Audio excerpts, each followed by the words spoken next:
How do you feel now? I can't move. You can't move. Why can't I move? You're paralyzed. Just like that day when you did nothing. You did nothing.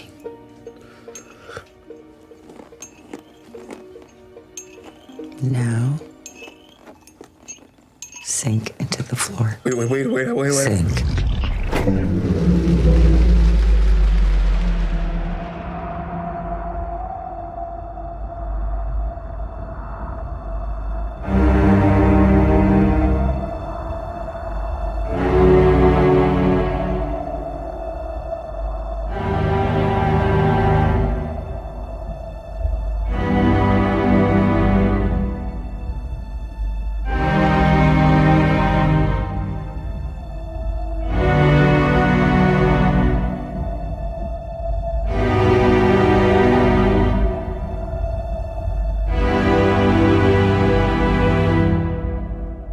Bienvenidos a Subtextos. Este es el cuarto episodio de esta serie de podcast. Con este episodio cerramos esta primera y breve temporada, en la cual serán 4 capítulos. Aparte, pues, la coyuntura nos hace que nos guardemos un poco y que estemos en casita, pero pues volveremos fuertes con una segunda temporada, con más capítulos y con más cine. Pero mientras tanto, pues hoy hablaremos de una película muy interesante que se llama Get Out. Y para esto tenemos un invitado especial. Él es el profesor Alejandro Díaz, de aquí de la Universidad Autónoma de la Ciudad de México. De la Academia de Cultura Científica y Humanística. Hola, ¿qué tal? Muchas gracias por la invitación. No, al contrario, por haber aceptado. Muchas gracias. Y bueno, decidimos para este cierre de temporada, pues invitar al maestro Alejandro.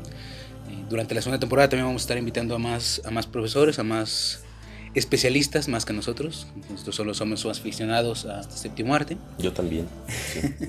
Genial. Entonces, bueno, Get Out es una película que se grabó, que se filmó en 2017. Los actores no son tan conocidos, pero el director es singular.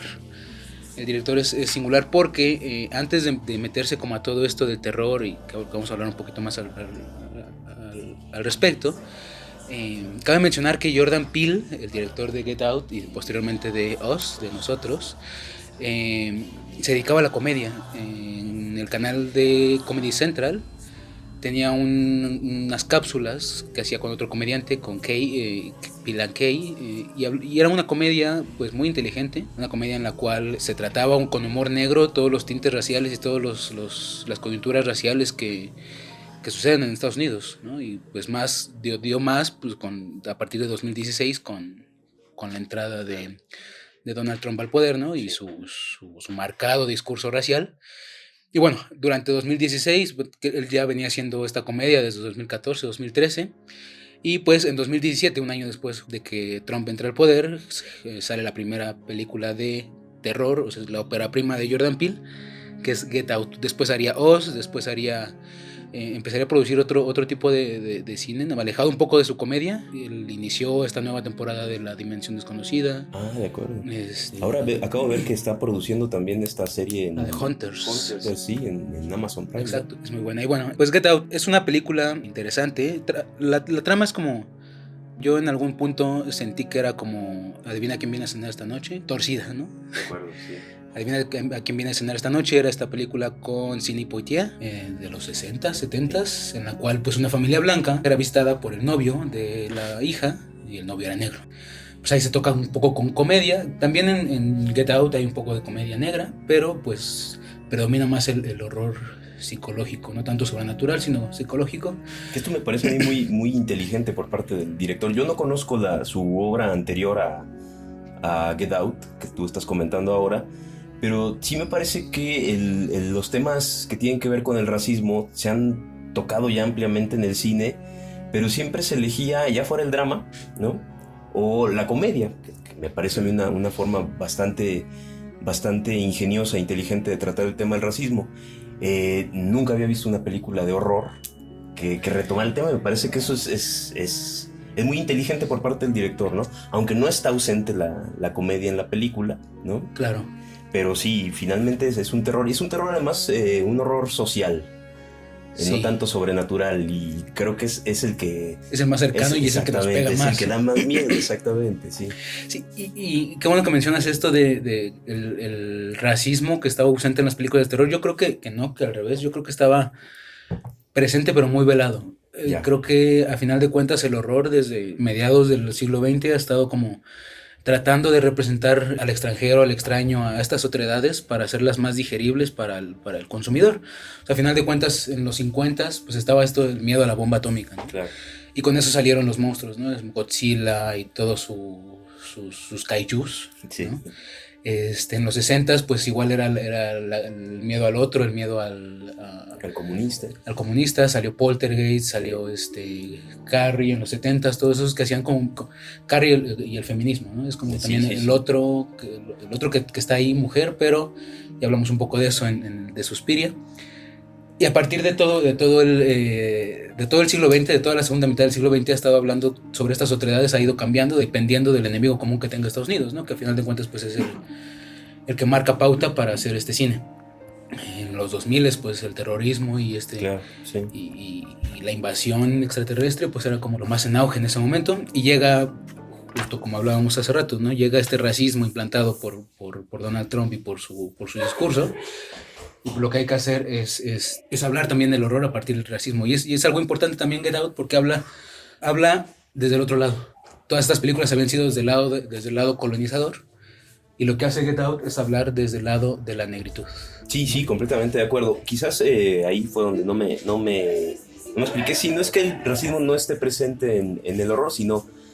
Yo lo pensaba un tanto como crítica al racismo. Okay. Creo que es lo que hace bastante inteligente aquí Jordan Peele.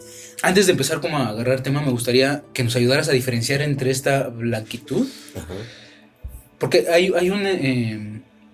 recientemente con esta cuestión de los whitexicans, surgió como esta duda de si los whitexicans solamente eran whitexicans por el hecho de ser blancos. Claro. O por el hecho de sus actitudes, de sus modos de pensar y de su estatus social. Entonces, diferenciar y dejar bien en claro para poder seguir adelante, ¿cuál es la diferencia entre la blanquitud y la blancura de piel? Claro, sí. Este es un desarrollo teórico que no es nuevo, es decir, se viene manejando ya desde el siglo pasado, desde inicios del siglo pasado. Había un teórico por ahí, Dubois, que ya manejaba la cuestión de la blanquitud. El desarrollo que más conozco, al que estoy más cercano, es al de Bolívar Echeverría, cuando habla de modernidad y blanquitud. Y la principal diferencia, para ponerlo en términos bastante sencillos, tiene que ver con que la blancura es étnica. Es decir, la blancura se refiere al que es blanco por raza, aunque en la actualidad ya hablar de raza está superado, incluso se podría considerar incorrecto políticamente. Entonces podríamos plantearlo mejor de esa manera. La blancura es étnica, ¿no? Hay que ser blanco étnicamente para que se considere eso, que hay blancura. Y la blanquitud, tal como lo plantea Bolívar Echeverría, es más una cuestión de actitud, ¿no? Cualquiera puede ser blanqueado en este sentido, no importa su pertenencia étnica. Se puede ser negro, se puede ser indio. Incluso en los ejemplos que pone de blanquitud Bolívar Echeverría está un primer ministro japonés, ahorita no recuerdo el nombre. Menciona, por ejemplo, el caso de Alan García, el peruano que es indio, pero es un indio blanqueado. Condoleezza Rice. Y en el caso de los negros, claramente el caso de Michael Jackson, que es ahí la blanquitud ya no es únicamente una actitud, sino que se traslada al plano físico. Claro. Y el caso de Condoleezza Rice, ¿no? Es decir, la blanquitud en ese sentido sería esta tendencia a tratar de comportarse como blanco. Sobre todo, dice Bolívar Echeverría, en esta exigencia, esta demanda de la modernidad, de que el sujeto de la modernidad es aquel que va a permitir que se desarrolle el espíritu capitalista. Bolívar Echeverría hace una referencia ya a Max Weber. Max Weber dice que el espíritu capitalista se debe a estos puritanos holandeses, ¿no? Blancos, evidentemente, en todos los sentidos, tanto en la actitud como en el aspecto étnico. Pero cualquiera que pretenda integrarse a esta modernidad capitalista, debe de comportarse siguiendo los parámetros de esta blanquitud actitudinal, ¿no? Ok. Que está completamente relacionada a los valores de la modernidad y a los valores económicos del mercado y del capitalismo. Entonces, en ese sentido, cualquiera puede blanquearse, como los whitexicans, ¿no? Exacto. No es necesario ser blanco étnicamente para blanquearse en las actitudes. Exacto, porque me acuerdo que cuando salió esa tendencia en Twitter, sobre todo, ponía como fotos de estas personas no blancas, que son famosas y que son ricas y que son como el pretexto principal para decir que no era cierto, ¿no? Esta teoría del whitexican o del hombre blanco, que no era cierto, ¿no? Que se les estaba difamando, pobrecitos de ellos. Exactamente, ¿no? Y hablaban sobre este racismo a la inversa, que también Claro, es como sí. esta cuestión que no existe, porque no es tiene que ver con poder y con esas cosas. Sí. Pero al final de cuentas, bueno, dejando un poco claro y como resumiendo, tiene que ver con una cuestión más de actitud de este hombre americano o de este hombre occidental moderno, Sí, que de color de piel. Un hombre negro puede tener blanquitud. sí. Se diferencia, ¿no? La blancura de la, Sí, exacto, sí. de la blanquitud. Y bueno, ahí es donde entra también Get Out, porque hay varias figuras dentro de la película que no son, aunque son negros, negros de piel, Sí. sus actitudes son blancas, ¿no? Y creo que ahí también es uno de los puntos que critica mucho Jordan Peele, pues de este mundo en el cual los negros, en este intento de sobrevivencia social, pues empiezan a adoptar estas posturas, ¿no? Y pues se ve ya un poco más dramatizado y un poco más, pues sí, más dramatizado, más exagerado, pues en este intercambio que hacen, ¿no? Es la persona negra que a través de este cambio de mente, Sí, una operación quirúrgica para cambiarles la conciencia, ¿no? Se vuelven blancos. Para introducirles las conciencias blancas en cuerpos negros. Es algo interesante eso, ¿no? Porque a final de cuentas, a este proyecto que se llama Coagula, Coagula se llama así. solo le interesa el cuerpo negro. El cuerpo negro, sí. Es algo importante porque, bueno, y es histórico, ¿no? El blanco siempre ha visto al negro como la fuerza de trabajo. Así es. No como esta fuerza mental. Claro. De hecho, bueno, desde mi punto de vista son pocos los científicos de color que hay, Sí. ¿no? ¿Por qué? Porque también es como este estigma de que los negros solamente sirven para deportes, para cargar, para explotar su fuerza física, ¿no? Y tienen es algo, atributos físicos, efectivamente. y es algo que refuerza la película, ¿no? Lo platicábamos antes de empezar a grabar. Ahorita que comentaste esto, me hice que me acordara otra vez de Bolívar Echeverría, que él menciona, por ejemplo, a la clase obrera. No importa que la clase obrera sea blanca, no tiene blanquitud. Exacto. Es decir, es fuerza de trabajo y desde ese punto de vista no es este sujeto blanco que le es útil a la modernidad en el sentido intelectual, sino únicamente desde su fuerza física. Y esto ¿no? no se llega a sorprender, ¿no? Cuando de repente ven al albañil güero, es como... ¿Qué está pasando aquí? Esto no checa, sí. Entonces sí, y es algo que platicábamos antes de grabar, ¿no? En la película lo marca muy bien, o sea, este aquelarre, este joven de blancos, Sí. Cuando ve a Chris, que es el protagonista, pues empieza a buscar sus aspectos físicos, ¿no? Para después pelearse literal por él en un bingo. Sí. ¿No? Entonces les empiezan a preguntar qué tan fuerte es, qué deportes practica, qué tan bueno es en la cama, y a final de cuentas, pues la cualidad que él tiene, que es la de tener un buen ojo para las fotos, Exacto, es la que gana, ¿no? Sí. Lo están exhibiendo, ¿no? Incluso sí utilizan esa expresión en la película, te están exhibiendo, lo están exhibiendo. Claro. Yo pensaba en un caballo, ¿no? Un caballo que hay potenciales compradores y que están ahí tocando los músculos a ver qué tan buena pata, qué tan bueno va a salir el caballo para cargar o para correr, qué sé yo. Y finalmente esa escena del bingo es terrorífica porque además es completamente silenciosa. Sí. Pero inmediatamente remite a las subastas por los esclavos del siglo XVIII, del siglo XIX. Sí, justo lo que iba a decir, al final de cuentas estas muestras son las mismas que se hacían en el siglo XIX con los esclavos en Norteamérica. Sí. Entonces, bueno, eso es lo que es un punto, ¿no? Esta comparación que se hace también del hombre negro como un objeto, ¿no? O sea, no se le da, es el objeto donde va a caer la mente de una persona blanca, ¿no? Es el instrumento, ¿no? Volvemos a esta parte de que el hombre blanco ve a los que no son de su raza solamente como objetos, ¿no? Es la objetivización de la raza negra para la supervivencia del hombre blanco, ¿no? Porque al final de cuentas le da un cuerpo nuevo, tiene como más oportunidades de vida, más años para vivir, ¿no? Y no solamente lo compara con objetos, la película. Bueno, lo compara con objetos y con animales. Con animales, ¿no? sí. Al inicio de la película vemos cuando están, en la primera escena, que es cuando raptan a André, que es el primer, Ajá. la primera escena. Se escucha una canción que se llama Run Rabbit Run, que literal es corre conejo por tu vida, sí. pues porque ya viene el cazador por ti, ¿no? Uh-huh. Hacen otras comparaciones cuando empiezan el viaje para ir a la casa de los papás, el ciervo que se les atraviesa, es cuando se hace también la conexión, ¿no? El Chris ve al ciervo y pues ve su futuro, ¿no? Casi, ¿no? Porque es ese ciervo que va a ser matado por el hombre blanco. Claro. Y pues estas alusiones, ¿no? A que el hermano le dice bestia. Sí, le dice, si quisieras, dice, con tu complexión genética, si quisieras, si te entrenaras, podrías ser una bestia, ¿no? Entonces también es una alusión a la animalidad. A la animalidad del hombre negro. Sí. Y bueno, los objetos. Comentaba que la película está llena de árboles. Sí. Los créditos están presentados en los árboles, que es lo que se ve en la carretera.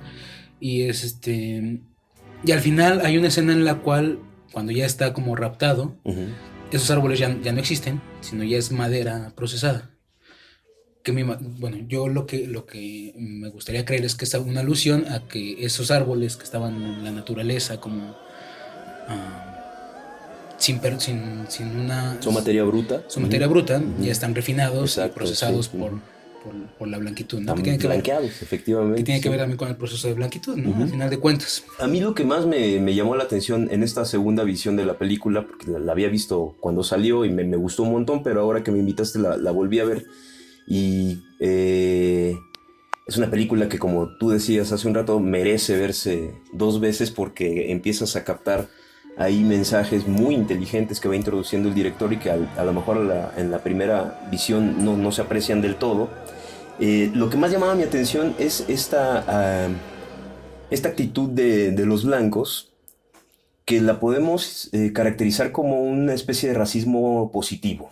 Es decir, no desprecian al negro per se, o al menos no lo hacen abiertamente, sino que muestran admiración, ¿no? Es decir, todos lo están admirando. Ya dices tú, la pregunta a la novia acerca de su desempeño sexual, el hecho de preguntarle si tiene un buen swing en el golf, como lo tendría Tiger Woods, que esa es otra figura ahí de blanquitud, ¿no? El negro que juega el deporte blanco por excelencia, que es el golf. Incluso aquel que le dice, lo negro está en onda, lo negro es lo de hoy. Es decir, exactamente. Sí, hay una especie de admiración hacia lo negro, pero insisto, es un racismo positivo porque esa admiración no va hacia las capacidades intelectuales del negro, no va hacia la persona, hacia el otro, sino únicamente hacia el sustrato físico. Es decir, eres capaz o tienes potencialidades físicas que te podrían hacer deseable para que una conciencia blanca te habitara, pero nada más que eso, ¿no? Y esto tiene que ver también con un desarrollo histórico. Recordemos que, por ejemplo, los test de inteligencia, los famosos test de IQ, de coeficiente intelectual, se comienzan a implementar en Estados Unidos para hacer una gradación, una jerarquización social, que su objetivo fundamental es diferenciar entre negros y blancos, ¿no? Los blancos tienen mayor coeficiente intelectual que los negros. Claro, los negros pueden tener fuerza física, pero no van a tener la capacidad intelectual de los blancos. Claro, y al final de cuentas esos tests estaban hechos para que el contexto del blanco los pudiera resolver, ¿no? Evidentemente, sí, son test de inteligencia que en realidad pues, no miden inteligencia. Eso ya lo dice Stephen Jay Gould también ahí en una obra bastante clásica de la historia de la ciencia, sino que son pruebas pues, sesgadas. Son pruebas que lo que miden son habilidades culturales y que lo que miden es la habilidad dentro de un contexto para resolver ciertos acertijos, ¿no? Por ejemplo, yo recuerdo uno de los ejemplos que ponía Stephen Jay Gould era, había que ver imágenes y completar lo que faltaba, y en una imagen estaba una casa a la que le hacía falta la salida de la chimenea. Y uno dice, bueno, claro, evidentemente uno es idiota si no sabe que ahí falta la chimenea. Claro, pero hay casas Pues sin sí, chimenea. Si no conoces casas con chimeneas, si vives en los climas tropicales donde no requerimos chimeneas, es diferente, es distinto y es muy difícil que puedas identificar que ya hace falta algo. No están midiendo inteligencia, están midiendo aptitudes contextuales. Sí. Y el contexto occidental, ¿no? Sí. Del norte. Algo también que es importante y que que sería importante señalar es, y volvemos sobre lo mismo, ¿no? Es sobre la objetividad. La película habla sobre la objetivización del negro, de la negritud. Cuando se hace esta reunión de este clan, llegan en autos negros, utilizan ropa negra todos, bueno, excepto la familia, que dista un poco de eso, pero al final de cuentas sigue hablando de esta objetivización negra. Y también volvamos un poco sobre la blanquitud. Cuando Jordan, el amigo de Chris, se da cuenta de que está atrapado como en algo raro, sí, ¿no? Sí. Va a la policía, ¿no? Sí. Porque él es de la TSA. De la TSA, sí, de la transportes. De la transportes, y va a la policía para decir que su amigo está en problemas, ¿no? Uh-huh. Y pues justo le toca a un policía negro, Sí. una policía negro, y al final pues pasa algo singular, ¿no? Que no le creen, ¿no? Al parecer parece que le está haciendo caso, que está bastante interesada. Incluso llama a otros dos compañeros justo, para no, que... no es que esté interesada per se, sino que esté interesada por el chiste, por el ¿no? chiste, ¿no? Pero al final de cuentas creo que también tiene que ver la manera en la que se comunica Jordan, la que hace que se vuelva gracioso, ¿no? Sí, exacto. Porque al final de cuentas Chris, o sea, estos personajes negros que están blanqueados, Claro. Chris y los policías, Uh-huh. y este personaje que no está blanqueado, que sigue hablando como muy del hood. Exacto, sí, es negro. Completamente negro, ¿no? Es negro actitudinal también. Exacto, Sí. ¿no? Y aparte porque se va entre las ramas y no sigue como el relato de forma lineal, sino Así se va es, sobre las sí. ramas, habla del perro, habla de la novia, entonces también eso De como los que esclavos sexuales. el director yo creo que lo exagera un poco, pero al final de cuentas es esta parte de cómo el blanco, sea negro o del color que sea, Sí. por el simple hecho de cómo se comunican las otras personas, no lo va a tomar en serio, ¿no? Así es. Es como... Y no lo dejamos solo ahí, lo dejamos como en otras lenguas, en otros contextos, ¿no? Por decir, Claro. aquí en el país, en México, ¿no? Denostamos a la persona que habla con faltas ortográficas, ¿no? Claro. Que habla con vistes o que habla con... ¿Del naco? ¿Estás hablando del naco? Pues no tanto, o sea, personas que luego que vienen de pueblos... Evidentemente estoy provocando. Personas que vienen de pueblos y que no hablan el español como nosotros. Claro. No quiero escucharme mal, pero al final de cuentas los tomamos, no se toman en serio por esa, no los tomamos en serio Sí, por no, esa. no, lo entiendo perfectamente. Por esas razones, yo ¿no? como provinciano lo entiendo perfectamente, sí. Exacto, ¿no? Y, o sea, no tienen que ser estos acentos indígenas, sino el simple acento regional. Así es. El acento maya, ¿no? El acento Claro. del norte, aunque estén diciendo algo súper serio, pues uno remite como a los chistes de yucas y todo eso. Claro. Y pasa lo mismo en Estados Unidos, ¿no? O sea, Sí, el sí, escuchar a alguien que habla con esos modismos del hood, pues termina pues... Y esto también está presente ahí en Chris. Yo creo que en Chris lo que está revelándose es una especie de disociación de personalidad. Es decir, Chris no termina de ser negro y no termina de adoptar completamente la blanquitud. Es decir, parece que hay un conflicto ahí en él. Evidentemente esto está determinado por el hecho de que tenga una pareja blanca, de que la familia de la pareja sea blanca. No solo blanca, sino además blanca rica, es decir, acomodada. Hay un elemento no solo racial y étnico, sino también social. Que se saca de onda, ¿no? Exacto. Porque el jardinero y la sirvienta son negros. Son negros, efectivamente. Que luego también hay la historia de la cocinera y del jardinero es terrorífica, ¿Sí? como debe serlo en la película. Pero hay varios guiños que hace el director que nos permiten ver esta lucha que está teniendo, esta lucha interna que está teniendo Chris para terminar de definirse. Es decir, cuando se encuentra con André, que ya en este momento se llama Logan, Ajá. ¿sí? Que ya se viste como blanco, que ya habla como blanco, que se comporta como blanco, es decir, que en el que la blanquitud ya está completamente manifestada, aunque sea una blanquitud impuesta, porque ya recibió este tratamiento quirúrgico en el que se le insertó una conciencia blanca. Lo primero que hace es empezar a hablar con el hood, es decir, con este tipo de entonación que asociamos con los Es negros. como ve a su par, ¿no? Exactamente, está tratando de identificarse. ¿Sí? Hay un sketch que creo que vendría muy a cuestión de Jordan Peele en este sketch en esos sketches que tenía en la Comedy Central, en el cual está haciendo como una parodia de Barack Obama en su discurso inaugural. Y ya termina el discurso y hay una fila de gente que lo está empezando a saludar, ¿no? Entonces con la gente blanca la saluda así como de mano y como muy respetuoso. Sí, sí, y hola, sí. señor, tal, ¿cómo está? Y cuando veo un negro es, ¿qué onda?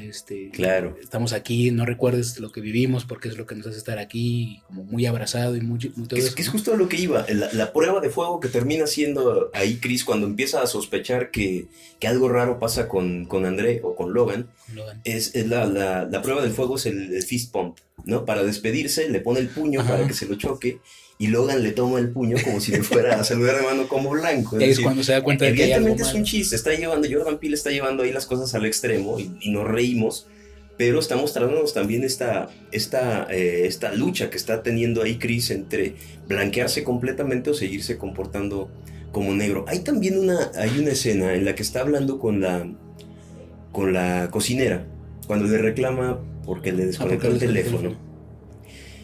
Habría que verla nuevamente en la película para ver exactamente las expresiones, pero ahí hay una diferencia del lenguaje. Él le dice que no quería chivatearla, que no quería ir a chismear que ella había desconectado el teléfono, pero la expresión que utiliza ella no lo comprende, porque al parecer utiliza una expresión negra. Y ella le corrige, le dice, lo que no querías era acusarme. Es decir, es una negra hablando como blanca y ahí hay una diferencia de comprensión. No se pueden comprender porque están hablando uno como negro y la otra como blanqueada. Idiomas diferentes, ¿no? Sí, Al final de cuentas. O sea, aunque sea el mismo lenguaje, el mismo idioma, el inglés, el lenguaje es diferente y las claves de comunicación exactamente. Hay registros del lenguaje distintos, ¿no? Que no solamente tienen que ver ahí con la etnia, también tienen que ver con la clase social, evidentemente. Sí. Hablando de eso, esta historia, ¿no? Del jardinero y de la sirvienta, ¿no? Que al principio pues sí se ven como estas personas sumisas, ¿no? Que son la servidumbre de la casa, incluso las llega a tratar mal, ¿no? La mamá de la novia le tira el jugo en la mañana y la regaña, ¿no? La regaña como si fuera una sirvienta. Sí. Y pues el jardinero siempre está como haciendo sus cuestiones del jardín y todo eso, pero al final solamente es como para aparentar, ¿no? Que hicieron este cambio, ¿no? O sea, el papá, el abuelo, ¿no? Que corre tratando de alcanzar se me olvidó el nombre del atleta. Jesse Owens. Jesse Owens. Sí, ¿no? sí, esa referencia a Jesse Owens también está ahí. Otra vez, un buen ejemplo de este racismo positivo, ¿no? Entre las cosas que le presume Dean a Chris cuando le está haciendo el recorrido de la casa, es una pared de fotos donde está el abuelo en posición de arranque en una carrera de velocidad y le dice, este es mi gran orgullo, ¿no? Mi gran orgullo es que mi padre, o el abuelo, no es el abuelo, perdió una carrera clasificatoria para las Olimpiadas del 36 contra Jesse Owens. Es decir, el haber perdido contra un negro es motivo de orgullo. ¿Por qué? Porque la fuerza física del negro es superior a la del blanco. Exacto. Es decir, es un racismo positivo. Es por eso que digo que Get Out vale la pena verla 2 veces. Sí, porque hay cosas que al principio, en la primera vista, no se entienden, o es como pasan inadvertidas. Así es. Como esta parte, ¿no? De que el jardinero está corriendo en la noche. Sí. ¿no? O sea, uno se da cuenta ya hasta que ve que el jardinero es el abuelo. Ajá. Que tiene que correr para vencer el récord de Jesse Owens, ¿no? Sí. Y pues esta cuestión de esta protección, ¿no? También que hace la novia al momento de que justo chocan con el ciervo, llega el policía blanco y también esa escena es escena cotidiana, ¿no? En la cual el negro es el culpable siempre, ¿no? Aunque no fuera manejando, le piden la identificación, ¿no? Y la novia se pone... Lo protege del blanco, porque además Chris está dispuesto a entregar la identificación, es decir, está tan acostumbrado a ese statu quo que no le da importancia. Y pasa lo mismo al final, ¿no? Cuando llega la patrulla, luego levanta las manos, ¿no? Sí. Y la novia está pidiendo auxilio, ¿no? Claro. Porque hay 2 negros ahí muertos, bueno, hay 2 negros muertos, ¿no? Sí. Que es la sirvienta y el jardinero, los abuelos, y el otro está sobre ella, ¿no? Tratando de ahorcarla. Lo primero que hace es pedir auxilio porque sabe que la policía pues va a decir... Y uno como espectador sabe qué es lo que va a pasar ahí. Y uno dice, ya valió. El negro es el culpable, claro. No hay más, sí. Y al final no, al final llega Jordan y todo feliz, ¿no? Sí. Pero sí, creo que es importante el hecho de que los blancos en este racismo cuidan al negro, ¿no? Sí. Como mascota, ¿no? Lo cuidan con esta actitud del blanco liberal progre. Colonizador, ¿no? Colonizador, pero políticamente correcto. Claro, incluso en esta búsqueda de preservar el cuerpo, la mamá le borra del cerebro, bueno, no le borra, sino le hace terapia para que deje de fumar, ¿no? Así es, sí. O sea, él debe de dejar de fumar porque el cuerpo tiene que estar Claro. intacto para el cambio Sí, de es mente. esta objetivación que tú dices, ¿no? O objetivización, es decir, lo que interesa es el objeto como tal, no la persona, no el sujeto, ¿no? Estaba pensando en otra cosa que me saltó ayer que veía nuevamente la película. Me acordé mucho de la figura esta tan estereotípica del Uncle Tom, del tío Tom, Claro, ¿no? el cimarrón, ¿no? Exactamente, el negro que es tan querido por la familia que puede pasar a ser parte de la familia. Incluso en el video introductorio, ¿te acuerdas? El abuelo les Ajá. dice, del video introductorio del proyecto Coagula, dice, incluso podrían llegar a ser parte de la familia. En este caso lo dice de manera literal, ¿no? Pero si nos remitimos otra vez a la historia, pues ahí están estos casos del tío Tom. Antes de que se desarrolle toda la película y uno sepa exactamente qué es lo que le pasa a este jardinero, ¿no?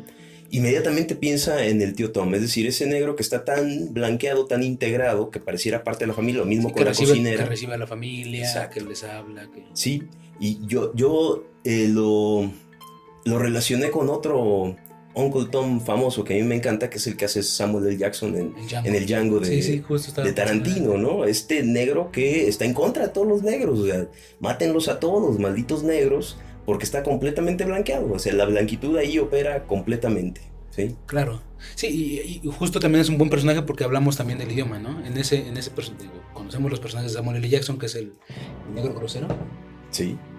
¿no? Porque siempre está con sus Sí, motherfuckers y todo sí, eso, sí. pero en esa película no hay, o sea, Nunca, no habla ese, no tiene ese lenguaje. Sí, no es el Samuel L. Jackson de Hateful Eight, por ejemplo. Hateful Eight, Sí. que está siempre Maldiciendo en su slang negro, Sí, ¿no? sí. En su slang del hood.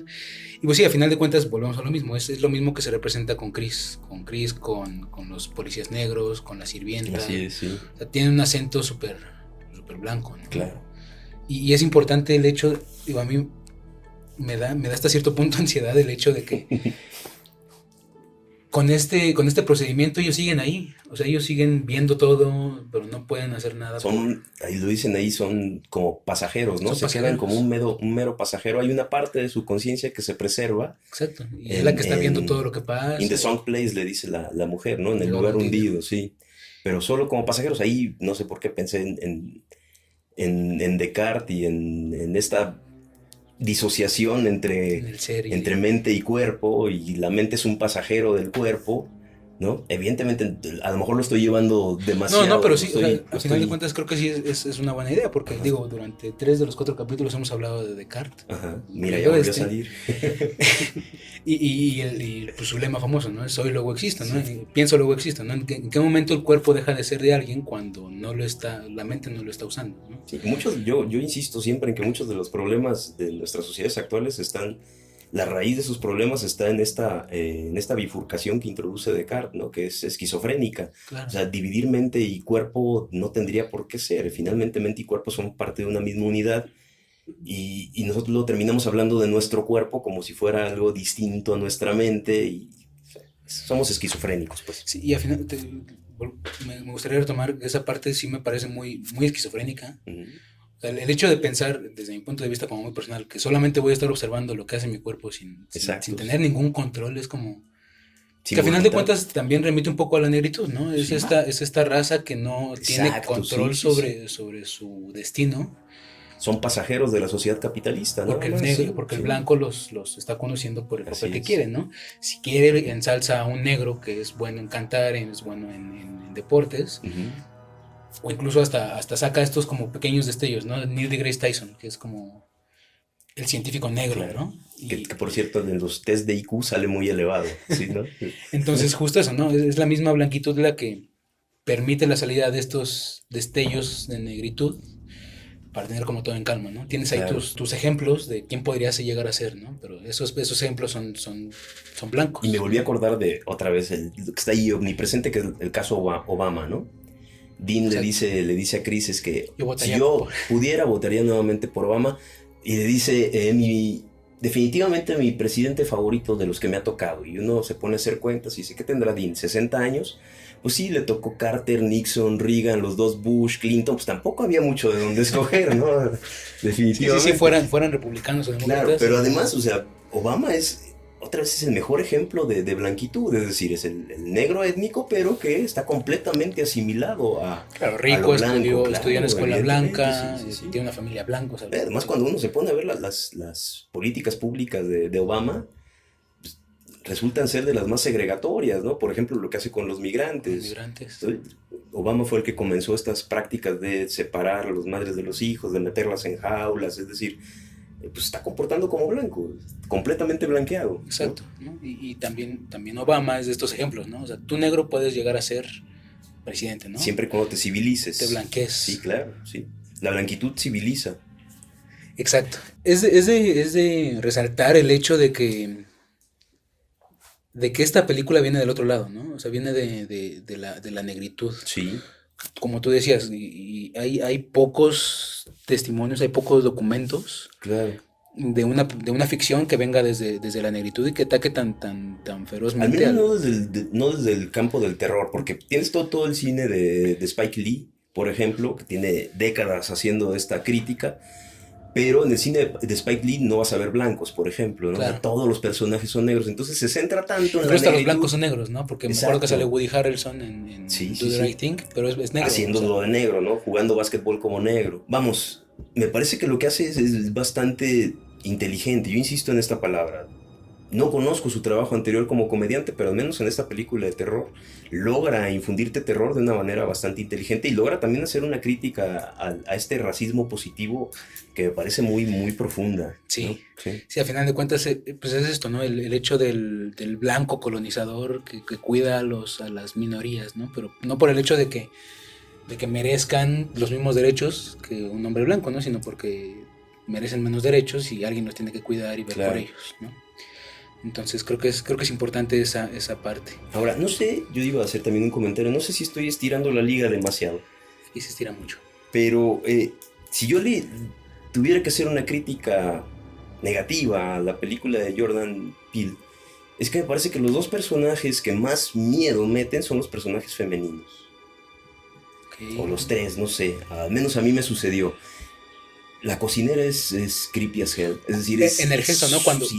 quiere como volver su mente, ¿no? Que está en esa Exactamente. lucha entre sus... Eso mete miedo terriblemente y la hipnotista, ¿no? Porque claro, tú dices, bueno, me quieren someter físicamente, pues como quiera, no sé si me voy a poder defender o no, pero puedo hacer el intento, ¿no?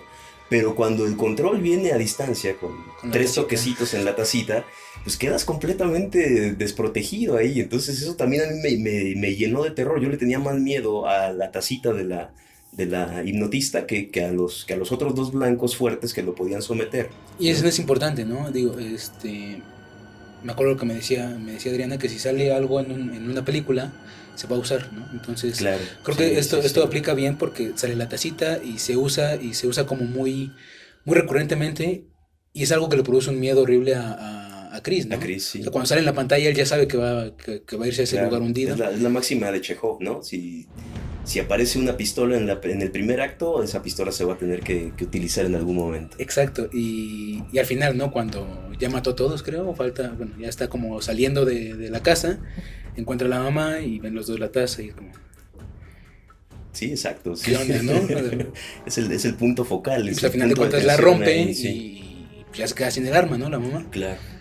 Y ya nada más para terminar el comentario, y el otro personaje que da mucho miedo es el de la novia, que ahorita se me va el nombre, que ahí, si a la terapista lo que le tenías miedo era porque te podía hipnotizar, a la novia por lo que le debes de tener miedo es por el sentimiento que tienes hacia ella. Todavía trata de utilizarlo en la última Al final, escena. ¿no? le Que dice, no la puede ahorcar porque exactamente, todavía siente algo por ella. Sí, y ella le dice, por favor, Chris, perdóname, te amo. Soy yo, ¿no? Y ahí, Como diciéndole que también exactamente, estaba y como en él duda, todo el tiempo duda. Y además, Rod todo el tiempo le dice, no vayas a esa casa, ¿no? Te lo dije, no vayas.